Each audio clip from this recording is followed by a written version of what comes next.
I'd like to call this meeting of the Board Governance Committee to order.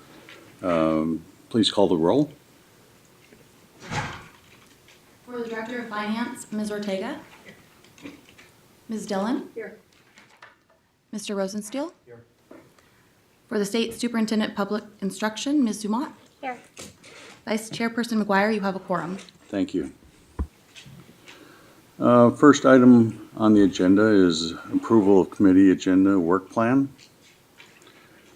It's an action item. I'll move. All right. We have a motion and second. Any discussion? Seeing none, all in favor, say aye. Any nays? All right, that passes. Thank you. Item 2, approval of minutes of the November 7th, 2013 Board Governance Committee meeting, open session. Is there a motion? Second. It's been moved and seconded to approve the minutes. All those in favor say aye. Aye. Those opposed? Thank you, that's unanimous. Item 3, Board Policy Manual Revisions, second reading. Brian, turn it over to you. Thank you. To my right is Jill Lukens, who's our Ethics and Compliance Counsel and has been working on this very closely with, to her right, Amy McDuffie of Hewitt Ennis Knupp, your board governance consultant. So I'm going to ask Jill and Amy to kind of walk through, and I think at the last part of our presentation, Amy will, I think we'll have some suggestions on going forward and possible discussions for our next year's work plan. So go ahead, Jill. So this is the second reading of proposed revisions to the board policy manual. At the last meeting, we addressed some organizational changes to sections 500, 600, and 700. And we had some requests from the committee about some additional changes that should be made. So we went ahead and incorporated those changes, and I can discuss those with the committee. Really, the presentation will be in 3 parts. We'll talk about those additional organizational changes that were requested last time. And then we'll also address a new change to the no contact policy that we're going to address with the committee because we've been receiving, there have been some big RFPs that have come out, and so they're just possibly, we should look at the no contact policy to see if it needs to be expanded upon or amended. And then the third part of the presentation will be from Ms. McDuffie about changing some of the provisions of the board policy manual to extract management level or employee level references in some of the policies and separate those out from the provisions that relate just to the board and committees. So addressing the organizational changes, last time, section 500, there was a request from one of the committee members to have a subheading in that section that applies just to meetings, and then have all of the provisions that relate to meetings underneath that main heading, just for organizational purposes. So we went ahead and incorporated that proposed revision, and that's set forth in attachment 1. I believe it's section 500J is entitled meetings, and then you'll see the subsections under there that apply to the conduct of meetings. There's 5 subsections there. So that was the only change that was requested last time on section 500. And then section 600, there were a couple issues to address. One was we had originally proposed creating a statement of fiduciary duties, which would summarize the fiduciary duties of the board. And we actually reversed course on that, spoke with fiduciary counsel, and it's now our belief that we should keep those education code provisions that are set forth in the first section of 600 and keep those intact. And I believe the committee also asked that those the sections regarding fiduciary duties remain at the beginning of section 600, as opposed to our original proposal it ended up being sandwiched between ethical responsibilities and some of the other provisions in that section. So that's one change, I guess, that now is not a change that, we can discuss. And then the other proposal that we had last time was to look at section 600, what is it? I can't remember the exact section, but it refers to the FPPC rules. We reviewed that section and determined that there were no revisions that were necessary to that section, but we are proposing possibly adding the conflict of interest code as an attachment, or to add that basically to the board policy manual for ease of reference if the committee decides that that's something they would like to add. And I'd just like to add on the comments about fiduciary duties, it was fiduciary counsel's recommendation that we not change the fiduciary duty section. So I think those are the major organizational changes that were brought up last time and then sort of are rolled into our discussion this time. So if there's any questions or anything the committee would like to discuss on those points. I don't see any questions. Proceed. Okay, so the next section, or the next major item is the no contact policy. And what we did was prepared two versions, basically, of revisions to the no contact policy. There's nothing theoretically incorrect or wrong about our no contact policy now. It just looking at some of the other pension plans and also taking a look at our education code provision on, it actually is more accurately referred to as restricted contact. We thought there might be some additions or changes to that policy that would be worthwhile. So the first attachment, I believe, is attachment 4, incorporates some, it just adds some language to the no contact policy and incorporates some of those ideas that we thought would explain the policy better and expand upon it. The second version is attachment 5, and that basically sets forth Education Code 22364 A and C verbatim. And that's the Education Code provision that refers to disclosure of communications or restricted communications. And so that basically just sets forth that Education Code provision in full, and there's no other changes to that. So those are our two, just to give you an option about whether or not you want to go forward with a changing the no contact policy. You're also free to keep the no contact policy the way it is. And I'll entertain any questions or thoughts about that. I have a question. Is there a staff or fiduciary council recommendation between the two?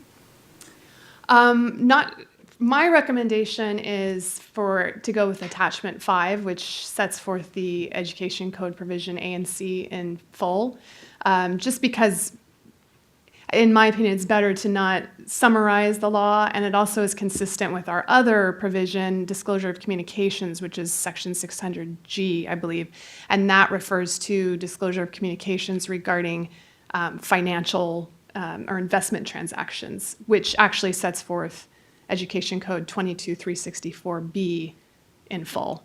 So it would be consistent with that. Okay. Are there any comments or questions on the options there by committee members? Jill, is there another part now? Sure. Oh, I'm sorry. I didn't, Dana. Dana, please. Sure. You have to click my name and to turn on my mic. Right. Alrighty. So are you ready to talk about things that we think might need to be changed?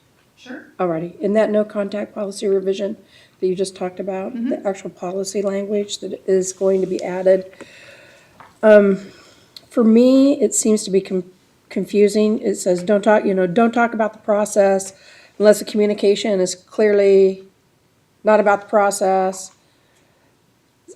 It seems like we could reference that differently, maybe split it into two sentences where you can say, board members and staff shall not only communicate with an applicant or bidder concerning the subject of the procurement process until the process is complete, and then what you can do.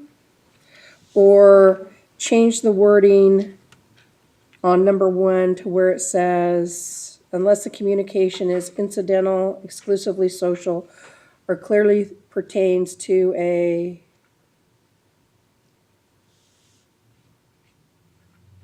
non-related non-related subject matter.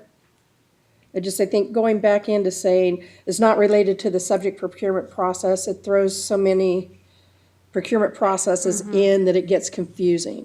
Don't talk about it unless it's clearly not about it. So I think that it could be simplified and make it more clear. And then the additions to put the 2 references to ed code and add that to existing policy. Are those 2 statements included in the RFP process? And if they are, do we really need to add them into our board policy manual? That's a good question as far as whether or not it's a provision of the RFPs. I'm not sure. I believe there is an abbreviated version, and it might be the existing no contact policy that's set forth in the RFP. So it would be what the existing language is, and that's I put that language in the agenda. So as far as a reference to this education code provision, I do not believe that is currently in the RFPs, because it's also not referenced in the current board policy manual on the no contact policy.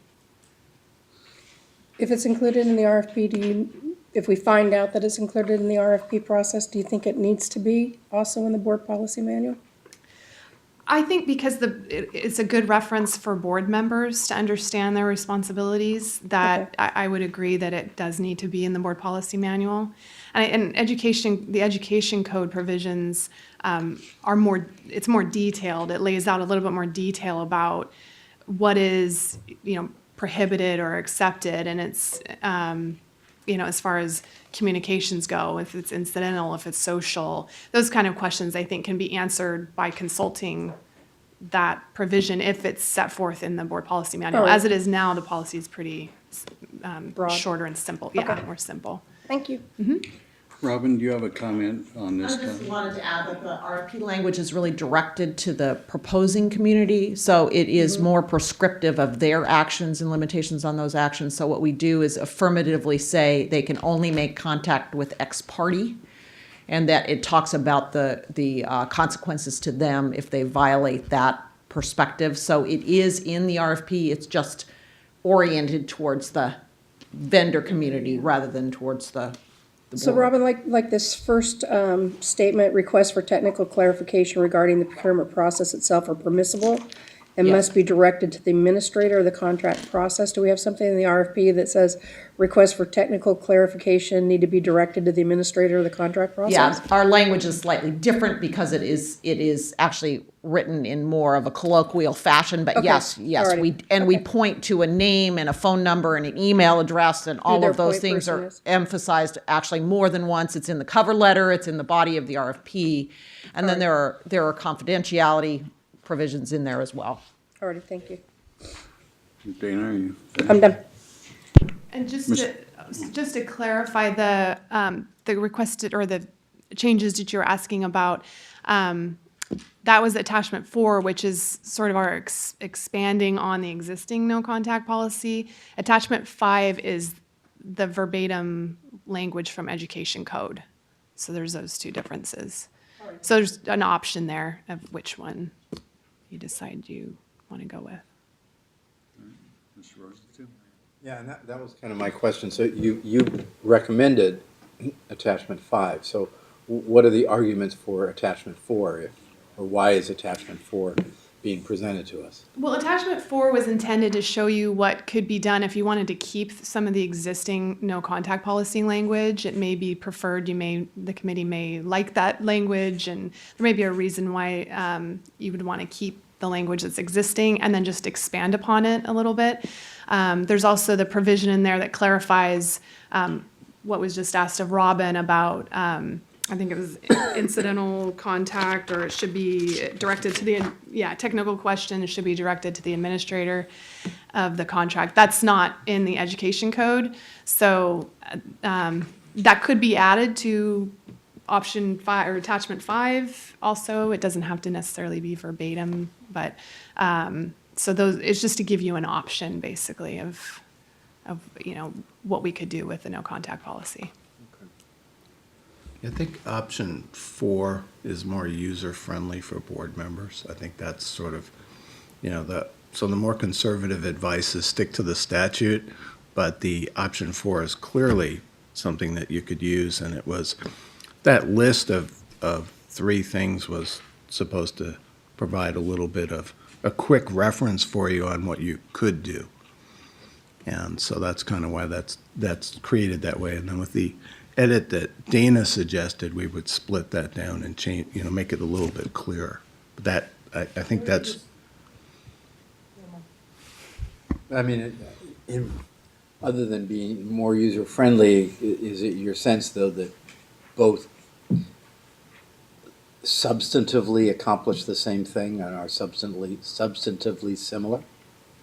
Yes, and I've incorporated some of those exceptions into attachment 4 that are in the education code, so it does overlap somewhat. So the reason for option 5 would just be it's more clear that it tracks what the law Right. dictates. Right, Whereas and it's 4 is more of also- an interpretation of that, but a true interpretation. Right. It's also, it is consistent too, like I said, with the other disclosure communications provision we have, which also sets forth education Got code it. verbatim. So it's just consistent with other provisions of the board policy manual. If we stayed with 5. Yeah. All right, this is a second reading of the item, and there's been some discussion, Ms. Dillon suggesting some modifications, I would assume to attachment 4 to make If it we go more with clear. And then there's the option for attachment 5, which is more strictly derived from the statute. We could make this an action item, but there would have to be a motion, or Dana, would you like to see language come back for option 4 before we maybe go forward, or? No, I'm perfectly fine with that small change. I would be fine with that, but I have another question. Okay, you have another question. All right, I just want to make sure we clarify. all right, Dana? So Jill, elsewhere in our board policy manual, we actually use what education code says. Yes. So 4 then is a departure from us to put that ed code into more plain language? More easily understood? Yes, it would be on that topic, yeah. Are we thinking about doing that with the other sections of the board manual in which we quote ed code? So there's not a dichotomy between what's ed code and what's more commonly used language?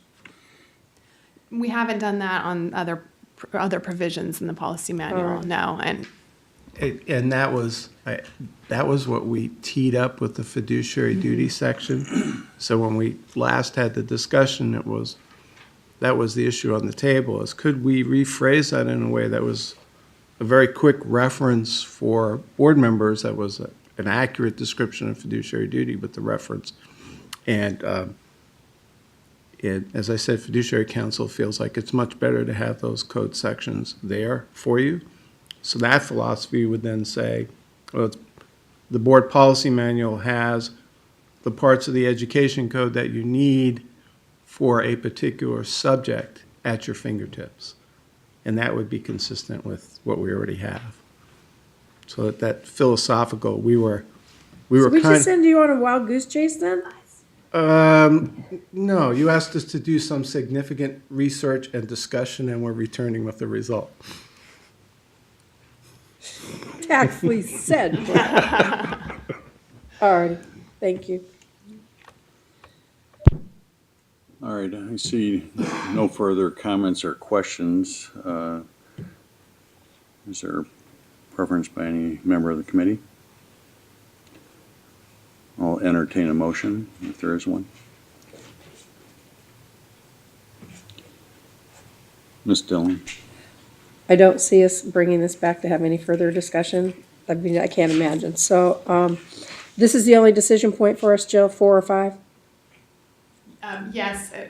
I'm sorry, and approve, so really, it's two parts. Yeah. Approve I want to make sure I capture everything Approve that we the need to do. organizational changes that we made consistent with your recommendations. Okay. And then the second part would be the no Then I conflict. would move that we adopt attachment 5 and that we approve the organizational changes made as brought forward for our perusal.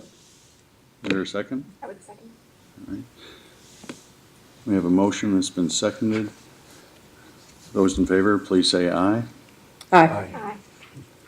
Those opposed? And then, Tara, Motion passes. I have one final question. Yes.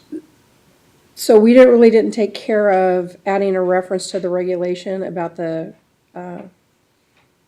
FPPC regulation. Right, the conflict of interest code. The recommendation is that we do include some sort of reference or putting that revision in, Yes, and you would like our opinion on that also. yes.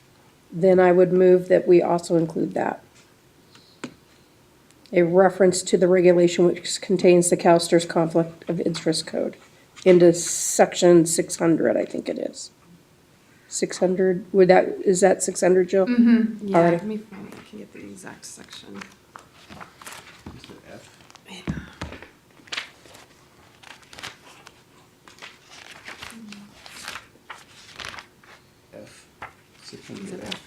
Current, yeah. No, that's the no contact policy, I think. D. Yeah, those are the changes, but since those have been adopted, yes. All right, was the motion seconded? Second. All right, we have a motion that's been seconded to, do we need the motion repeated? I'm not quite sure what,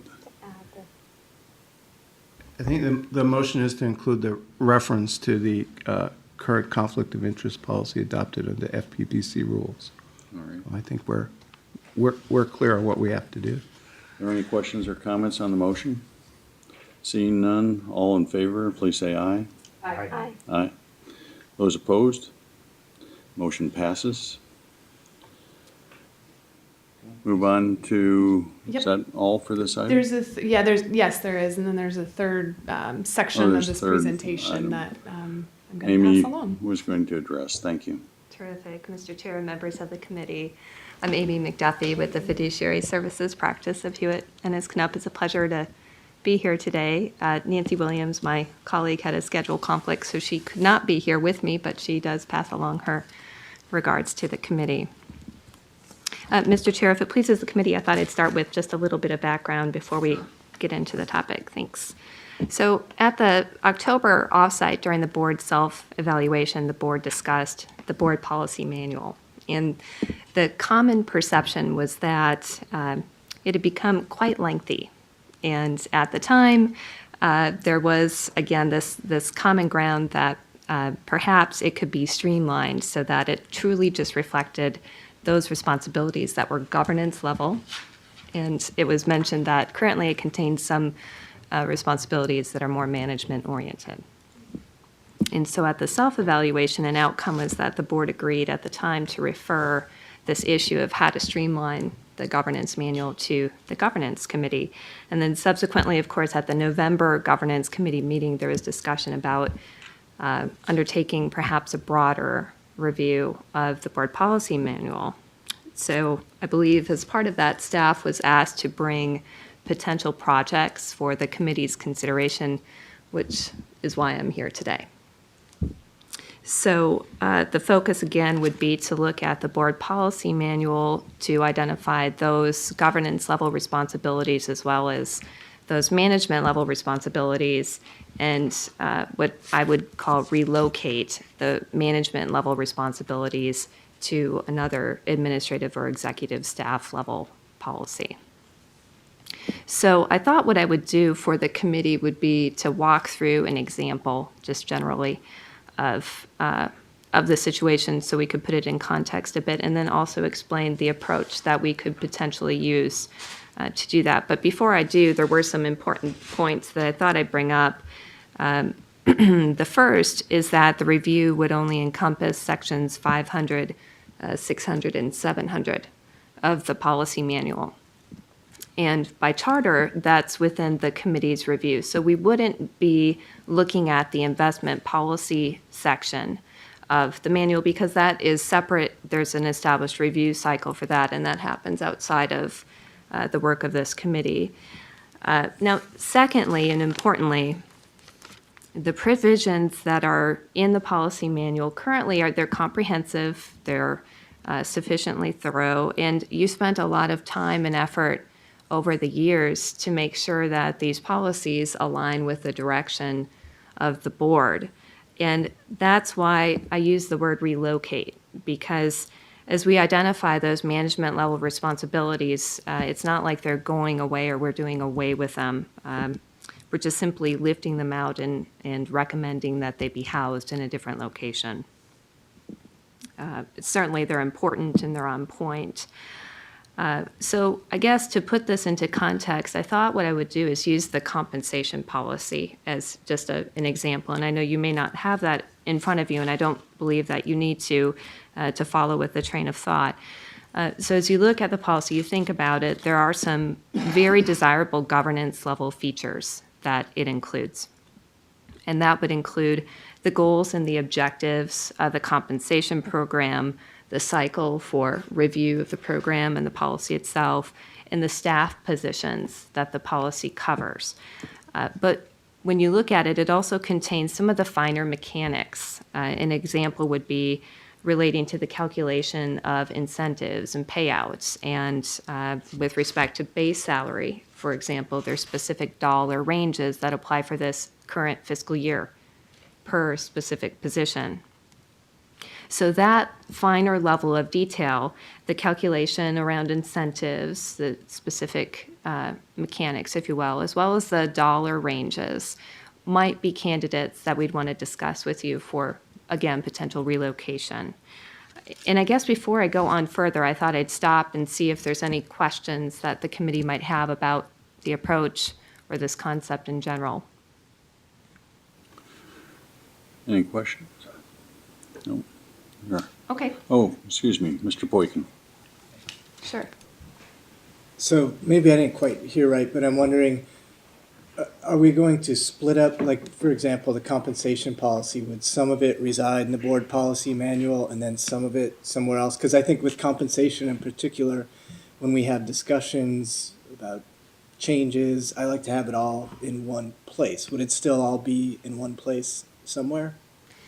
I think I understand your question. And my question back to you, Mr. Boykin, would be, when you say all in one place, do you mean all in the same document? Or, Yeah, both the mechanics and I haven't looked at it recently, so I can't remember Okay. what else. is so in there. the suggestion that we would want to discuss would be, could we take the finer mechanics and insert those into a management or staff policy as maybe part of a broader staff policy manual? And in the board policy, keep the broader objectives, state that the mechanics are in place, that they're there, and then provide a comment that sort of links and references the staff policy. That would be the general concept. Okay.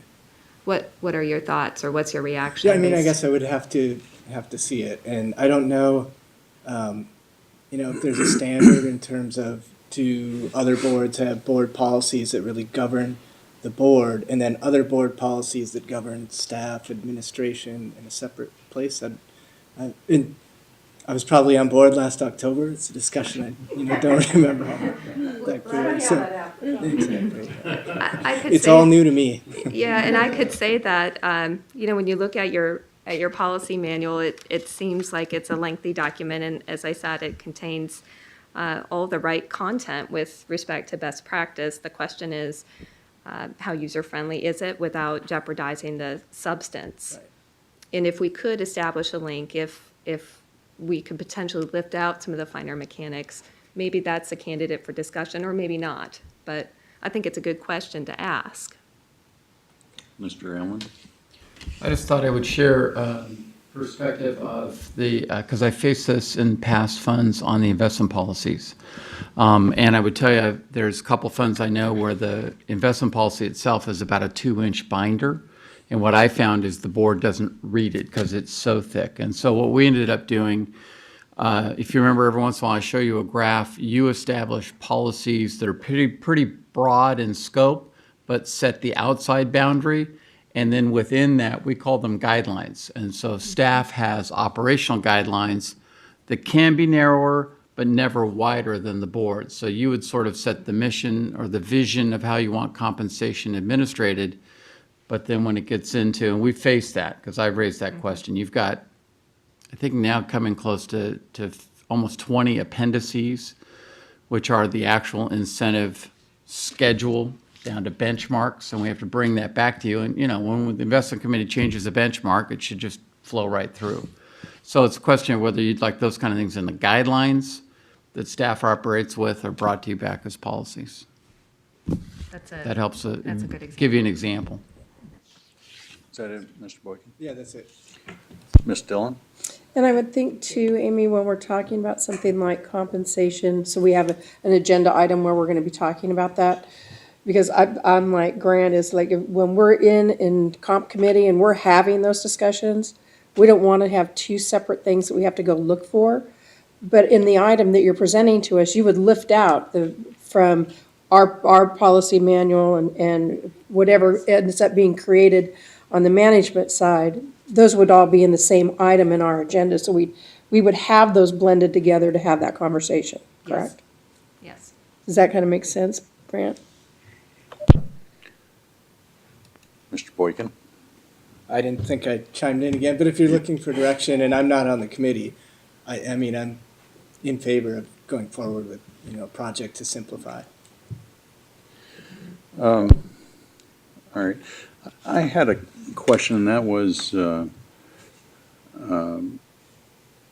whether what the scope of work broadly would be and what the cost would be, and whether or not the General Counsel's office could do this, or is this something that the General Counsel's office would rather see some help with? Can you speak to that, please?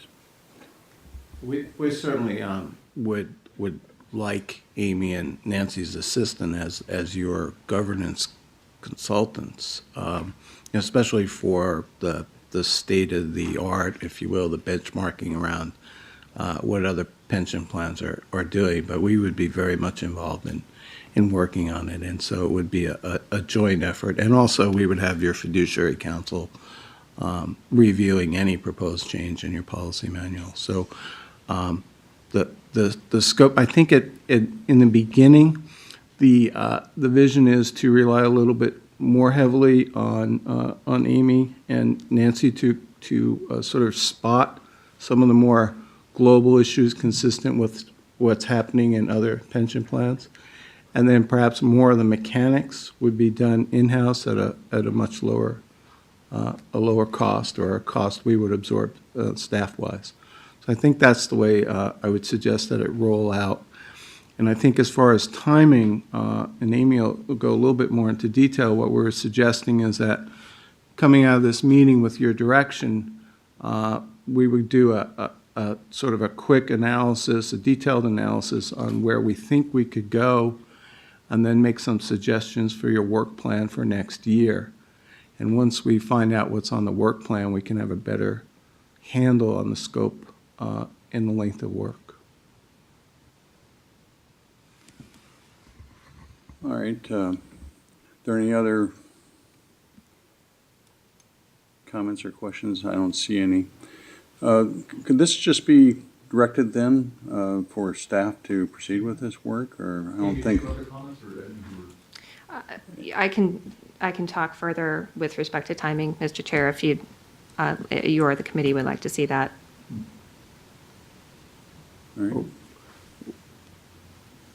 I think you don't need a motion for this, do you? No, we just need your direction to go, Yes. go forth and Like to return direct with. Staff and I to would proceed say, with I get this. a number of requests for your policy manual. I'm sure Chris does too in his area. I mean, so it's real important. We want to keep it up fresh and progressive as we go forward, because the bigger systems particularly are always looking at each other and how to write these policies, since we overlap in activities and everybody gains from each other. So yeah, I like what Brian said. On the one hand, I think Amy and Nancy add a national perspective because they're doing these policies in other states, but Brian and his staff obviously have their sleeves rolled up and are doing this work. So hopefully that blend would create a great book. And we really haven't really spent a lot of time refreshing it. We've been doing this pretty incrementally over the years. Pick a policy, attack it, get it better, but you really have not done what Brian's proposing before. Yeah, so it feels good to me too, given how much, how important it is to your work and the presentation of the system. And again, I want to assure you, we have oodles of policies you never see. Of course, those are about the staff. And so there is a staff on our intranet here of policy after policy after policy impacting staff. One more question. Do you anticipate bringing back this in pieces or in one package for all four sections, or three sections, 500, 600, and 700? Sure. We talked about that. I'm sorry, Amy, but we had this discussion, and I think what we're proposing is we come back in June with a scope and some recommendations, and then make some recommendations as to the work plan for next year and how we want to slice and dice it. Okay. So sitting here today, we're not really sure if we can come back with one package that we would present in November and then have you tackle it through the remaining, because you only meet 3 times. Or if it's so big, we need to split it. And so we'd like to come back in June with a recommendation on the scope and how we would accomplish it. Yeah, It's kind of what we agreed on. it is. All right, if there are no objections, we'd like to be able to direct staff to proceed and come back, report back to us at the June meeting. All right. Is that it for item 4? Yes. Or 3? Okay. All right, item 4, review of information requests. Are there any other than what's coming back in June that we just discussed? All right, thank you.